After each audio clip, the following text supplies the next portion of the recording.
Welcome to How to Split a Toaster, a divorce podcast about saving your relationships from True Story FM. Today, your toaster is getting its happy back.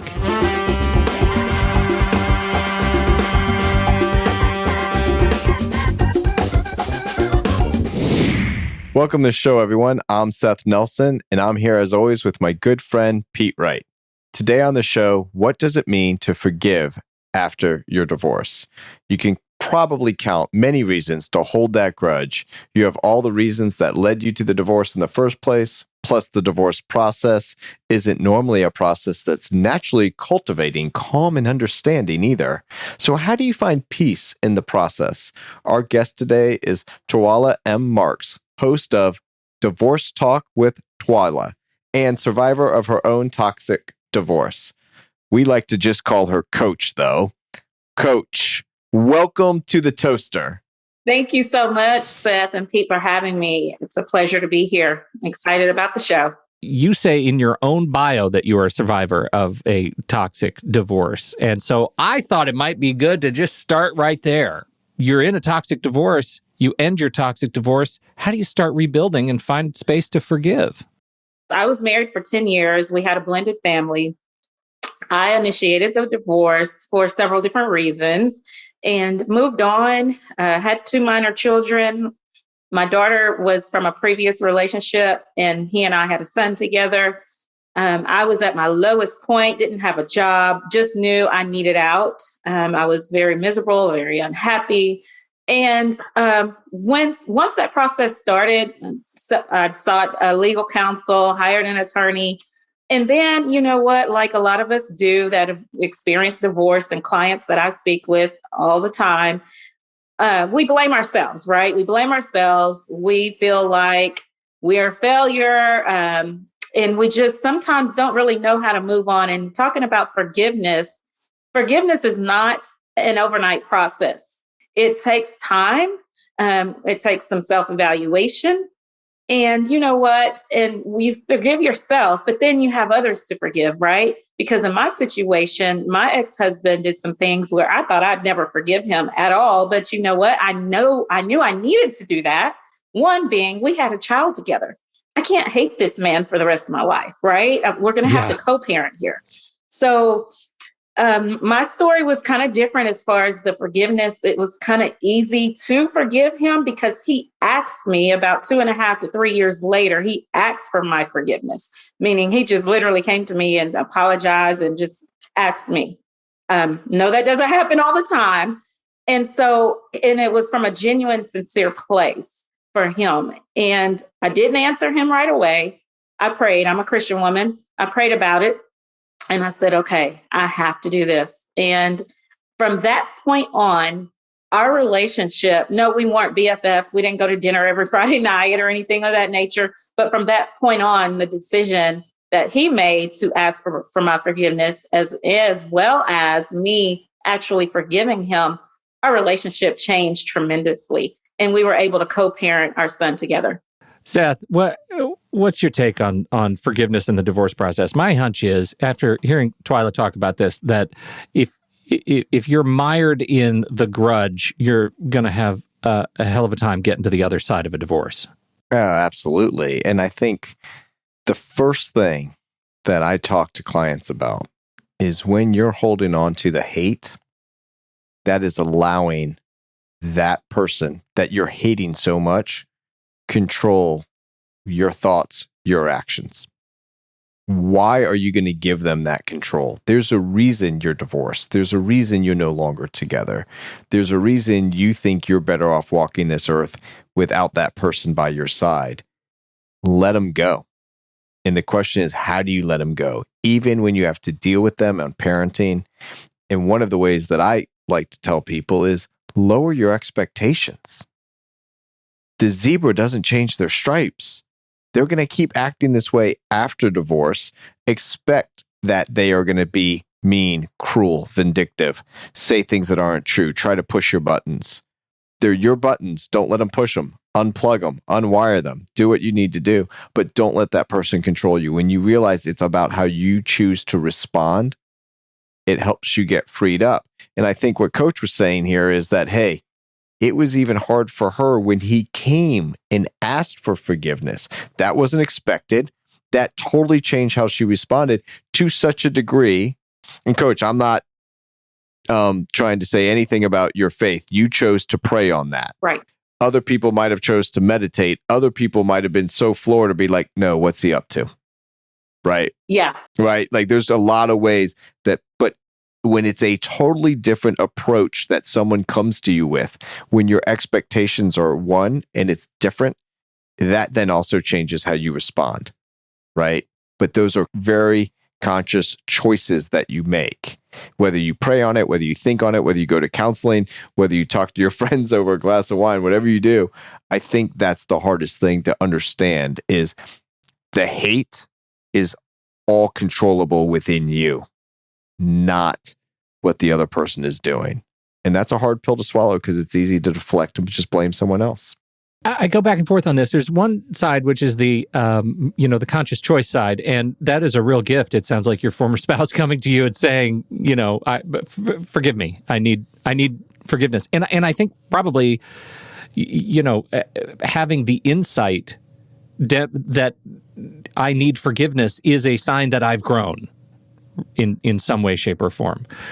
And the other side is it possible for time to do what it does? Is it possible for time to allow you to move sufficiently to the other side of the event of your divorce, of your separation, of your grief in losing, someone so close to you at one point, to be able to move on with your life? You're right. They say time heals all wounds. And, if he would have came to me 2 weeks after, per se, I filed the divorce, there's been no way.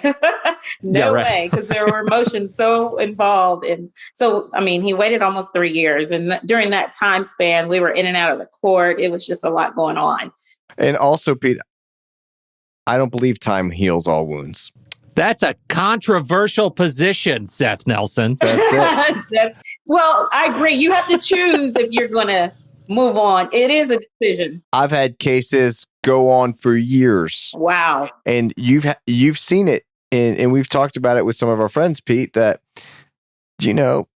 couples get divorced when they have young children, and it is 20 years later, and they're arguing about weddings and family events, and they can't both be invited at the same time. So it doesn't heal all wounds. You have to take an active role in the healing and getting the tools to do that, whether it's with a life coach, a divorce coach, a mental health counselor, getting exercise, looking at things a different way. I think everyone has to do their own work. It takes two. Right? The other person could be such a jerk that even if you're like, it's okay, water off a duck's back, it might make the people around you uncomfortable, right? Pete, kind of like you're that uncle at Thanksgiving, like there's always the guy at the table. I was going to blame myself. I decided to blame you. What are you doing? There's always people doing stuff that makes things uncomfortable, and then they don't get invited. That's right. Well, that's all I'm saying. And I think that pivot is a good one, because we talk about the former spouse coming to you and asking for forgiveness. The other side of that discussion to me is, at what point are you able to forgive yourself for your contribution, for taking some sort of responsibility? And does that help you move past it? Does that help you talk about your past marriage with greater authenticity and authority once you're able to say, yeah, I did this thing. My part of it was XYZ. How do you open that dialogue with yourself? I believe that once you do forgive and sincerely move on, and your life gets better, there's light at the end of the tunnel. It's like a light bulb goes off. There's sunshine now, and you can move forward in a positive light. And for me, in my experience, I did. My kids and we did. It was better. It took a load off our shoulders, especially when my ex-husband at the time, and we would be in the same place. My son played football, and prior to the forgiveness, I sat as far away as possible from him, sometimes on the opposite opposing team side, just to be away from him and out of his presence, because I just did not want to be near him. And so, yeah, things got better. We were able to discuss college plans and things of that nature, like co-parents should. And think about that a little bit, though, Pete. From a kid's perspective, what a difference in that kid's life when his parents now can sit next to each other if they're at an event, as opposed to literally on the opposite side of a field. I was going to say that's like not even a metaphor anymore. You're literally on the opposite team's side. And, coach is wearing the other team's jersey to fit in with their families over there. Right. It's bad, right? Undercover. Right. But if you think about that in a very granular point, right? Coach, what position did your son play in football? DB, defensive back. Okay. Yes. All right. He makes a big play. He's celebrating with his team, and sometimes they want to look into the stands and see if their parents are watching. That child has to choose which way to look. Yeah. And it's heartbreaking. That's so traumatic. It's so traumatic. Right. But it's better than having parents have conflict. So I always advise parents, sit together if you can without conflict. Your kid doesn't have to make that choice. And if you can't, at least sit 5 or 6 rows in line behind. And don't feel if you're in front that there's like eyes staring at the back of your head. They're not. They're watching the kid on the field, or they're on their phone like most parents in the stands, right? Or if you're the one in the back, don't be staring at your former spouse. I think I just got what you're talking about, because then when the kid's on the field, they can stare in one straight line and catch both parents. You got it. They don't have to make the choice. One straight line. That's so smart, Seth. Well, every now and then, Pete, even a blind squirrel, So, but Coach, when you're working with the people that are coming to you, or is this the type of advice you're giving them? And how do you get them, or tools you give them to let go of the anger, let go of the hurt, let go of it, so you can move on with your life? Definitely give them advice to move on. My motto is all about getting your happy back. And so it's kind of difficult to get your happy back if you're still holding grudges and still holding on to the past. So at some point we have to move forward. We have to do things to go forward and move forward, because that's over. It's not happening. It's over, whether they initiated the divorce or not. And so I give them tools. I say, go have fun. Do something that you like to do for yourself, because a lot of times we lose ourselves in a marriage. I know I did. I didn't even know what I like to do after I got divorced. What does Twyla like to do? So I give them that advice and suggest that they get out there, and not necessarily get out there and start dating. No. Work on you. You got to do the work on you. Get into some therapy. Go on a walk. Go, if you like sporting events, take yourself to a sporting event. Take yourself out to dinner. I know it can be awkward, and kind of initially you think everybody's watching you in the restaurant, but once you get past that, because what the thing is here, what I'm trying to get them to see is that we have to get back in tune with who we are. Who am I? Because I may have lost myself in this marriage. I agree with that 100%. And I had this view about going out to eat by myself, which I did a lot. I was not going to let the fact that I was eating alone stop me from having a really nice meal. Because I'm either eating alone at home in front of the TV, having crap food, because I wasn't into cooking back then. I've changed. I cook a fair bit now. I'd like to say, Pete, it's pretty tasty. Yeah, you're a culinary genius. But I'm like, if I want to go out and have a nice glass of wine and a nice meal, then I'm going to go do that. And if people are looking at me, then they're looking at me. And you don't know. You might meet somebody. Who knows? But you can go out and have a nice time in dinner by yourself. And so I would encourage people to do that. I'll tell you, I have a lot of just generalized anxiety about things, open bodies of water, sharks, seaweed. Yeah. But one thing that I have never had a problem doing, and it always strikes me as funny, is eating by myself. I get a weird... A weird sort of subversive joy about just breaking out my phone and reading a book while I'm eating by myself. And if I can just say one thing to those who have anxiety about eating by themselves. It is that everybody who's staring at you is probably a little bit jealous.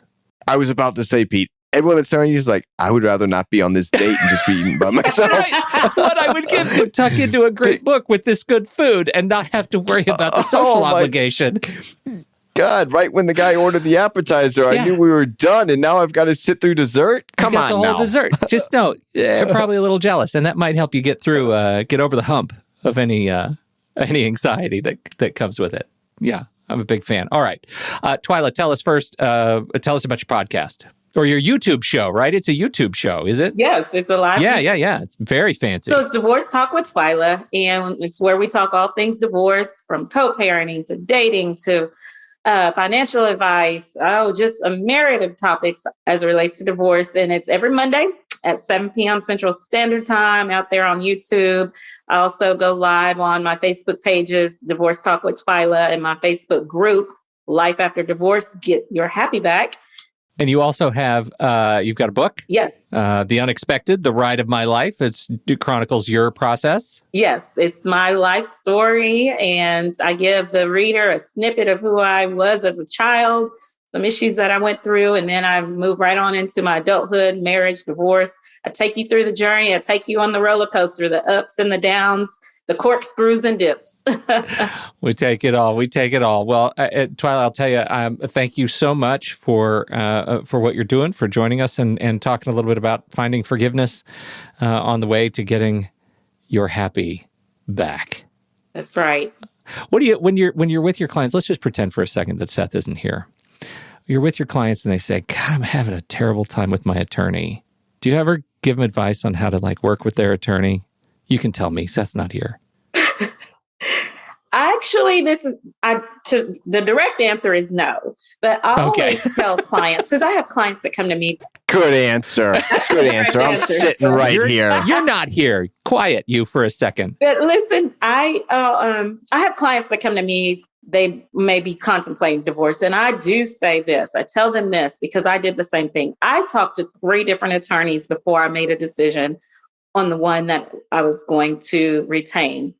And so I asked them to do the same. And I have a very good attorney friend. And she said, when a client comes to her, she tells them not to hire her right off the bat. Go talk to a few more. And I did that. And I agree with that 100%.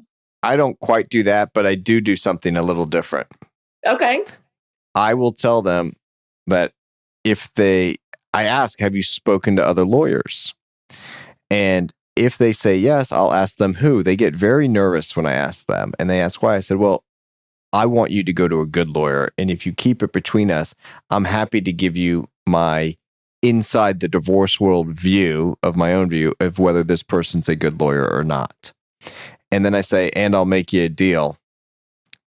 No matter how many people are on your list, if I tell you they're not good, for every name I tell you they're not good, I'll give you another name of someone that's good. Go talk to them. And they're like, really? And I'm like, yeah, I value the attorney-client relationship immensely. It's extremely important to me. And therefore, I want you to get the right fit for you. And I might not be the right fit. And if I'm not, I don't want to find that out 3, 6 months, 8 months down the road. Let's just get you with someone else now. And sometimes I'll get a Google review saying, great initial consultation. I actually went with another lawyer. And then sometimes say, I wish I would have gone with Seth. But sometimes there's it wasn't the right fit for me, but he gave me other names. And that is just so important because not everybody gels. And it's such a hard time in people's life. There's nothing wrong with someone doing a little shopping. I get worried if they've talked to 8 or 10 lawyers, right? And then if they give me the list and they're all bad, I'm like, okay, you're really not good at these Google searches. But other than that, you got to kind of figure it out. I agree. That's it. I also value the podcast attorney relationship. It took me a long time to find the right attorney to do a podcast with. I'm glad I landed on Seth. That's awesome. Yeah. How many lawyers did you interview, Pete? It took me a while to get to Florida. I'm in Oregon, man. Did they take your calls? How much was the initial consultation? That's right. That's right. Twyla, again, thank you so much for your time, your participation in this wackadoo show. We appreciate your expertise in getting your happy back and finding the path to forgiveness. Awesome. Thank you all so very much for having me. It was a pleasure to be here. Thank you. On behalf of Twyla M. Marks and Seth Nelson, America's favorite divorce attorney, I'm Pete Wright. We'll catch you next time right here on How to Split a Toaster, a divorce podcast about saving your relationships.